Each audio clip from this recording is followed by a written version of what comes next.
These latest headlines from ABC15 are sponsored by Lerner and Rowe Injury Attorneys. One call, that's all. Hello, Megan Thompson with your afternoon update right now from ABC15 Arizona.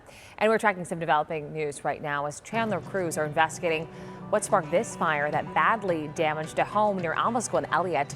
Crews telling ABC15 the homeowner and a neighbor were taken to the hospital for smoke inhalation. Unfortunately, that home is a total loss. Taking you to Phoenix now, and a driver is expected to survive after slamming into a home. Happened late last night near 16th Street in Thomas. Police say no one was inside that home, thankfully. They're now investigating what caused the crash. 3 people facing charges this morning accused of stealing a patrol vehicle, rioting, and burglary during protests in Glendale earlier this month. The 3 suspects are under the age of 18 and have not been identified.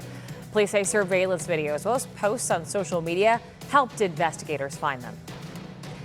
Now to the latest on the deadly midair collision in the skies of southern Arizona. We brought you this as breaking news yesterday after 2 planes crashed at the Marana Airport. Scripps News Group's Blake Phillips is tracking the investigation. Well, we're starting to learn more about the 2-plane midair collision up here in Marana that happened yesterday at about 8:30 in the morning. We now know that 2 people did die in the 2 planes. One of them was a Lancer and one of them was a Cessna. Now the 2 pilots in the Lancer were the 2 that passed away. It is an uncontrolled airspace up here in Marana, meaning no tower, so the pilots got to rely on VFR, visual flight rules, to let each other know where they're at. And we did speak to one pilot here on scene yesterday who says he heard the accident going on over his radio. We saw the traffic over there thinking, okay, something's going on. Mishaps happen, you know. Bad things happen occasionally to pilots. Now, while we know more details, there's still a lot of unanswered questions like what exactly happened? How did this crash happen? The NTSB is known for taking some time in their investigations, making sure all the details are correct. Think back to the crop duster crash in Marana just 5 months ago. We only have a preliminary report on that, very few details, so it could be a while till we get the answers to those questions. But we're going to be following this story every step of the way. For now, up in Marana, I'm Blake Phillips. Immigration is one of the big topics you've told us matters most, which is why ABC15 teamed up with KTAR, helping you understand where things stand right now in Arizona. Our Nick Saletti hosted the roundtable with KTAR's Becky Lynn, talking with a number of stakeholders, trying to find solutions here in Arizona and also in D.C. This big bill approach just hasn't worked. So my approach when I got to Congress, I said, we can continue to work on that hopeful big bill approach. But as that happens and that moves forward or through, we need to be tackling this one bite at a time as well. So let's work in specific bills that tackle specific issues. Now, if you missed it, we're making it easy for you, putting the complete 2-hour special on ABC15.com.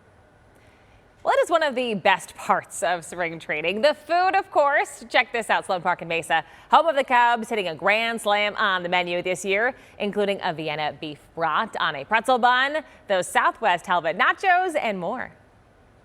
One other item is the pork wings.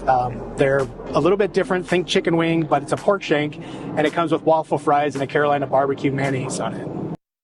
Chef Myers telling us he was inspired by keeping in the theme of the Midwest and Chicago in mind, including flavors from the Southwest. And with spring training getting underway, be sure to check out our digital fan guide. It's on ABC15.com with everything you need to know before heading to the game. With your most accurate forecast on this first day of spring training, I'm meteorologist Jorge Torres. Starting off mild this morning with temperatures in the 50s in the Phoenix metro area.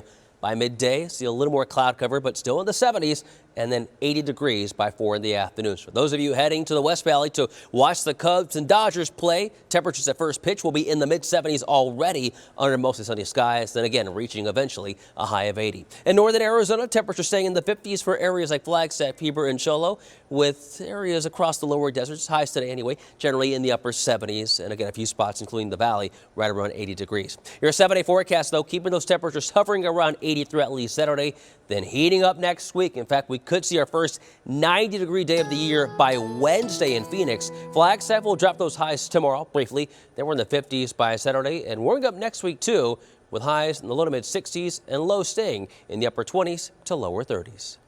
We will have another update tonight. Until then, get the latest news, weather, and traffic at ABC15.com, or you can download that free ABC15 mobile app. These latest headlines from ABC15 are sponsored by Lerner and Rowe Injury Attorneys. One call, that's all.